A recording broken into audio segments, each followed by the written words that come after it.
বাড়িতে সালানিক। তো আমি চলে এসেছি আমাদের আজকে 3 নম্বর ক্লাস নিয়ে। তো আজকে যে 3 নম্বর ক্লাসটা হবে সেটা হবে অ্যামিনো অ্যাসিডের উপর।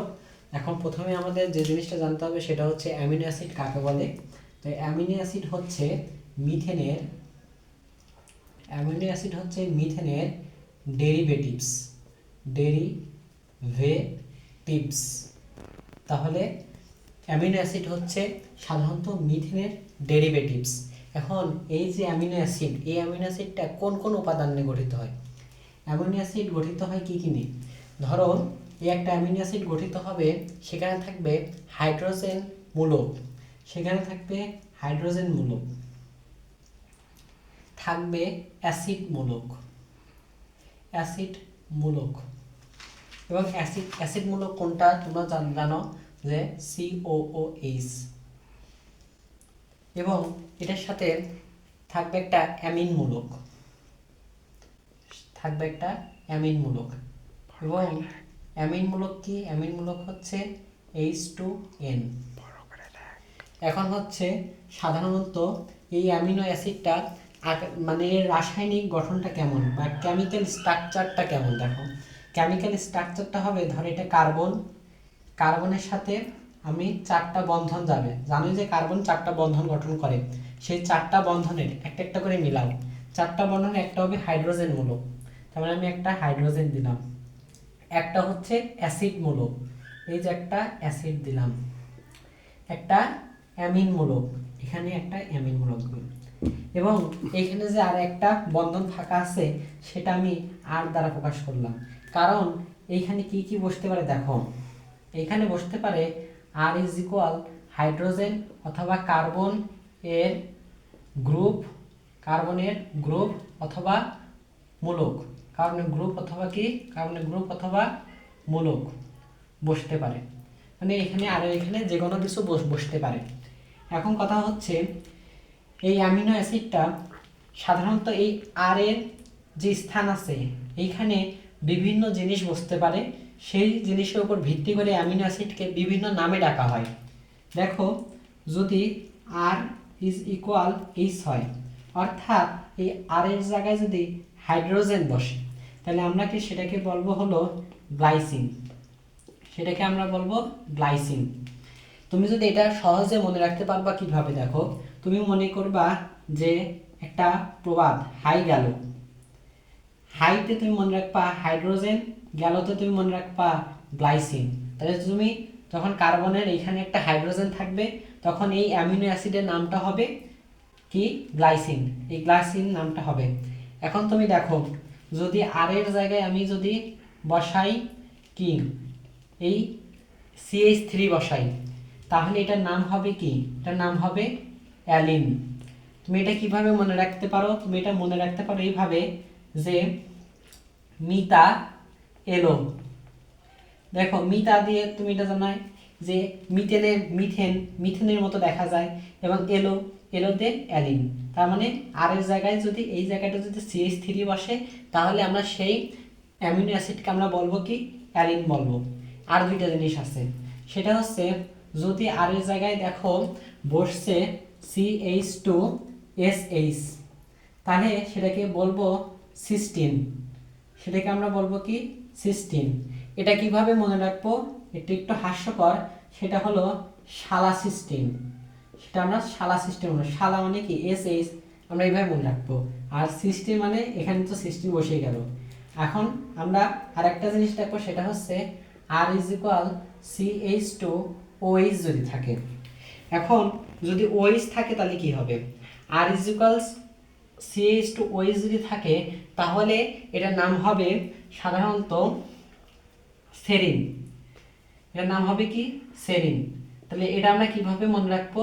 সেটা হচ্ছে দেখো এখানে OH আছে, তাহলে OH মূলক থাকায় এখানে হয়েছে সেরিন। তাহলে আমরা লিখতে দেবো ওহ সেরিন। তাহলে আমরা এটা কিভাবে মনে রাখবো? ওহ সেরিন। তার মানে এখানে ও আছে, তার জন্য আমরা এটা মনে রাখবো ওহ সেরিন। এভাবে আমরা মনে রাখতে পারি এই অ্যামিনো অ্যাসিডের বিভিন্ন নাম। তাহলে দেখো এটা আমরা আগে দেখছিলাম এই স্ট্রাকচারটা। এখন আমি যে তোমাকে পড়াইলাম যে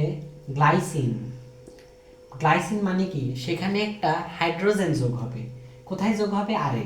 তার মানে এটার বন্ড হবে অনেকটা এরকম দেখতে। দেখো এখানে হাইড্রোজেন বন্ড যুক্ত হবে, এখানে H2Na থাকবে এবং এখানে আগে হাইড্রোজেন বন্ড ছিল। এখন দেখো আমরা কাইরাল কার্বন সম্পর্কে পড়ছি। গ্লাইসিনে সাধারণত কোনো কোনো কি নেই, কোনো কাইরাল কার্বন নেই। তাহলে গ্লাইসিনে কোনো কাইরাল কার্বন নেই। এখন কথা হচ্ছে এই যে কাইরাল কার্বন জিনিসটা কি, যে দেখো কোনো একটা কার্বনের চারটা যে হাত আছে, এই চারটা হাতে যদি ভিন্ন ভিন্ন যৌগ অথবা মৌল থাকে তাহলে সেটা কাইরাল কার্বন হবে। কিন্তু দেখো এখানেও হাইড্রোজেন, এখানেও হাইড্রোজেন, তাহলে দুইটা জায়গায় একই জিনিস আছে, সেজন্য এটা কাইরাল কার্বন হবে না। এখন দেখো আমরা এটা গ্লাইসিনের ক্ষেত্রে দেখলাম। তুমি একইভাবে দেখো যে আমি বলছিলাম এখানে CH2OH যোগ হতে পারে। যদি তুমি এখানে CH2OH যোগ করো তাহলে এটা হয়ে যাবে কি সেরিন। আমি বলেছিলাম ও সেরিন, দেখো এখানে ও আছে, এটা সেরিন। সেরিনে কিন্তু কাইরাল কার্বন আছে, কারণ দেখো এখানে হাইড্রোজেন, এখানে অ্যামিন মূলক, এখানে অ্যাসিড মূলক, আর এখানে CH2OH বসছে, চারটাই ভিন্ন। সেজন্য একটা কার্বনের চারটাই ভিন্ন হলে সেটাই কাইরাল কার্বন থাকবে, তাহলে এটা কাইরাল কার্বন আছে। তাহলে গ্লাইসিন গেল, সেরিন গেল। সিস্টিনে কি থাকবে? সিস্টিনে এইখানে থাকবে CH2SH। কিভাবে আমরা মনে রাখবো? শালা সিস্টিন। তার মানে SH দিয়ে মনে করো শালা, আর এখানে আমরা মনে রাখবো সিস্টিন। তার মানে এখানেও দেখো এটাও কিন্তু কাইরাল কার্বন, একটার সাথে একটার কিন্তু মিল নাই।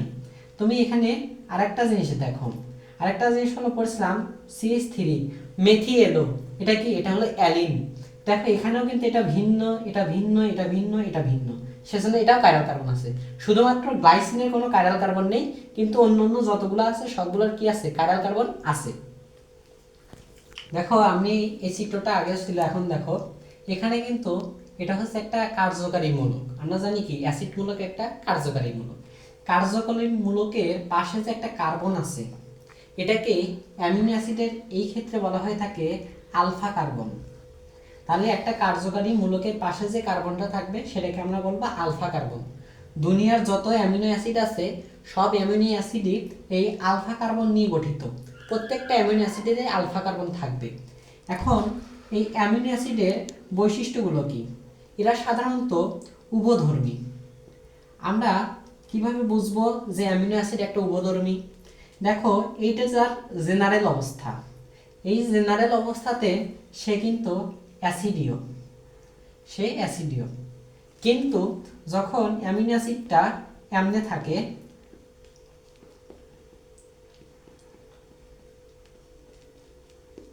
যখন এমনে থাকে তখন এই অ্যামিনো অ্যাসিডটা হয়ে যায় ক্ষারীয়। যেহেতু এটি অ্যাসিড এবং ক্ষার দুইটা ধর্মে প্রকাশ করে, এজন্য অ্যামিনো অ্যাসিডের বৈশিষ্ট্যে বলা হয়েছে এটা একটা উভধর্মী। এবং এটা কি? এটা হচ্ছে বর্ণহীন এবং স্বাদহীন। তাহলে এটা বর্ণহীন এবং স্বাধীন। তাহলে অ্যামিনো অ্যাসিড উভধর্মী, বর্ণহীন, স্বাধীন। তারপর এরা কি করে? পানিতে দ্রবণীয়, কিন্তু এরা অ্যালকোহলে অদ্রবণীয়। তুমি এখান থেকে আরেকটা জিনিস বলতে পারো, অ্যামিনো অ্যাসিড কি করে? তোমাদের একটা ভালো একটা কনসেপ্ট দেই, যে অ্যামিনো অ্যাসিড, অনেকগুলো অ্যামিনো অ্যাসিড একসাথে যুক্ত হয়ে পলিপেপটাইড বন্ধন গঠনের মাধ্যমে প্রোটিন তৈরি করে। আবার কি হয়? প্রোটিনটা এনজাইমের দ্বারা ভেঙে সাধারণত কি হয়? আবার সেই অ্যামিনো অ্যাসিডে পরিণত হয়। এখন অ্যামিনো অ্যাসিড কিভাবে একটা প্রোটিন তৈরি করে? অনেকগুলো অ্যামিনো অ্যাসিড যখন যুক্ত হবে সেখানে ডাইপেপটাইড বন্ধন গঠন করবে। ডাইপেপটাইড বন্ধন গঠনের মাধ্যমে একটা প্রোটিন তৈরি করবে। তাইলে আবার কি? প্রোটিনটা আবার যখন ভাঙবে আমরা ঠিক পুনরায় আবার সেই অ্যামিনো অ্যাসিডে ফিরে পাবো। দেখো এখানে এখন পেপটাইড বন্ধনটা দেখবো, যে বন্ধনের মাধ্যমে অ্যামিনো অ্যাসিডগুলো মিলিয়ে প্রোটিন হবে, আবার সেই প্রোটিন ভেঙে আবার অ্যামিনো অ্যাসিড হবে। যে বন্ধনের মাধ্যমে এই অ্যামিনো অ্যাসিডগুলো যুক্ত হয়ে প্রোটিন তৈরি করে সেই বন্ধনকেই আমরা পেপটাইড বন্ধন বলি। এবং সংজ্ঞাটা তোমরা দেখে নিও, আমি এই স্ট্রাকচারটা দেখা যাচ্ছে কেমন হবে। ধরো এইটা একটা সাধারণত অ্যামিনো অ্যাসিড, এটা একটা অ্যামিনো অ্যাসিড। এখানে আমি R1 দিলাম কারণ আমি দুইটা অ্যামিনো অ্যাসিড নিয়ে দেখাবো। তুমি এখানে দেখো আরেকটা অ্যামিনো অ্যাসিড, আর এটা R2 দ্বারা প্রকাশ করলাম। ওই R2 এবং R1 এর জায়গায় যে কোনো কিছু বসতে পারে, দুইটাই অ্যামিনো অ্যাসিড তুমি দেখতে পাচ্ছ। এই দুইটা অ্যামিনো অ্যাসিড কিভাবে পেপটাইড বন্ধনের মাধ্যমে একটা প্রোটিন তৈরি করবে কিভাবে দেখো, বিক্রিয়াটা আমি নিচে দেখাই কারণ বড়। তাহলে সি, এখানে CO, এখানে H2N এবং এখানে R1, এখানে হাইড্রোজেন। তাহলে এখানে একটা বন্ড দিলাম, কার্বন COOH R2 এবং এখানে দেওয়া আছে একটা হাইড্রোজেন, এখানে হাইড্রোজেন এবং এখানে দুইটা অক্সিজেন। কারণ আমরা জানি একটা অক্সিজেন যখন এর মধ্যে থাকে, অক্সিজেন সবসময় দ্বি বন্ধনের মাধ্যমে যুক্ত থাকে, এখানে দুই বন্ধনই দেওয়া আছে। এখন দেখো এরকম, তাহলে আমরা এখানে কি দেখলাম দেখো, একটা অ্যামিনো অ্যাসিড অপর একটা অ্যামিনো অ্যাসিডের সাথে যখন বন্ধন গঠন করবে তখন এখান থেকে কি হয়, এক অণু পানি অপসারিত হয়। তাহলে আমি এখানে এক অণু পানি যোগ করে দিলাম যেহেতু অপসারিত হয়েছে। এখন যেহেতু এক অণু পানি অপসারিত হয়, কোন দুইটা জিনিসে আমাদের বিক্রিয়াটা ঘটছে, এই অ্যাসিড এবং এই অ্যামিন, এই দুইটার ভিতর বিক্রিয়া ঘটছে। এইখান থেকে OH মূলক এবং এখান থেকে একটা হাইড্রোজেন বের হয়ে গেছে, একটা হাইড্রোজেন এবং এখান থেকে OH মূলক বের হয়ে গিয়ে আমাদের পানি তৈরি করছে। তাহলে আমাদের এখানে থাকতেছে কি CO এবং NH থাকতেছে এই জায়গা। সেই NH কে আমরা বন্ড আকারে লিখছি এবং এখানে CO কে আমরা এখানে বন্ড আকারে লিখছি। তাহলে আমাদের এই যে জায়গাটুকু আছে, এই জায়গাটুকেই সাধারণত আমাদের ঘটছে হলো ডাইপেপটাইড বন্ধন, ডাইপেপটাইড বন্ধন। তার মানে কি যে দুইটাই অ্যামিনো অ্যাসিডের কার্বন এবং হাইড্রোজেন এই দুইটার মধ্যে ডাইপেপটাইড বন্ধন গঠন করার মাধ্যমে সাধারণত প্রোটিন তৈরি হয়। এটা একটা প্রোটিনের সাধারণত একটা কি স্ট্রাকচার, একটা প্রোটিনের একটা স্ট্রাকচার। এখন এই যে অ্যামিনো অ্যাসিড, এই অ্যামিনো অ্যাসিডটি কে কি করতে পারে? অ্যামিনো অ্যাসিড আমরা বুঝতে পারছি অ্যামিনো অ্যাসিডটা একটা প্রোটিন তৈরি করে। প্রোটিনটা কি করে? প্রোটিন আমাদের দেহ গঠন করে। তাহলে অ্যামিনো অ্যাসিড কি করলো? প্রোটিন তৈরি করলো, প্রোটিন আমাদের দেহ গঠন করলো। আবার কি করছে? আমাদের রোগ প্রতিরোধ ক্ষমতা বৃদ্ধি করতেছে, আমাদের রোগ প্রতিরোধ ক্ষমতা বৃদ্ধি করতেছে। যখন আমাদের রোগ প্রতিরোধ ক্ষমতা বৃদ্ধি করায় কি আমাদের দেহে, আমরা জানি যে অ্যান্টিবডি আমাদের দেহের রোগ প্রতিরোধ ক্ষমতা বৃদ্ধি করে। তার মানে কি অ্যামিনো অ্যাসিড প্রোটিন তৈরি করতেছে, আমাদের দেহ গঠন করতেছে, দেহের রোগ প্রতিরোধ ক্ষমতা বৃদ্ধি করতেছে, আর অ্যান্টিবডিও তৈরি করতেছে। তাহলে দেখো একসাথে অনেকগুলো কাজ করতেছে। আবার এটা কি করে? এটা আমরা জানি ইউরিয়া কি আমাদের মূত্র, ইউরিয়াতে আমরা অ্যামিনো অ্যাসিড দেখি। তার মানে কি এই অ্যামিনো অ্যাসিড আবার আমাদের মূত্র তৈরি করতেছে বা ইউরিয়া তৈরি করতেছে। এখন নতুন একটা শব্দ তোমরা দেখবা, সেটা হচ্ছে মেলানিন। এই অ্যামিনো অ্যাসিডের কারণে মেলানিন তৈরি হয়। সেই মেলানিনের কারণে সাধারণত ত্বক কি হয়? কালো হতে পারে। তাহলে আমাদের ত্বক কালো হয় কেন? এই অ্যামিনো অ্যাসিডের কারণে। কারণ অ্যামিনো অ্যাসিড কি করে? মেলানিন তৈরি করে। তাহলে একসাথেও অনেকগুলো কাজ করতে পারে। আবার অ্যামিনো অ্যাসিড কি করে? আমাদের পিএইচও নিয়ন্ত্রণ করে। তো এই পর্যন্ত ছিল আমাদের অ্যামিনো অ্যাসিডের ক্লাস। তো আসসালামু আলাইকুম, সবাই ভালো থাকবে।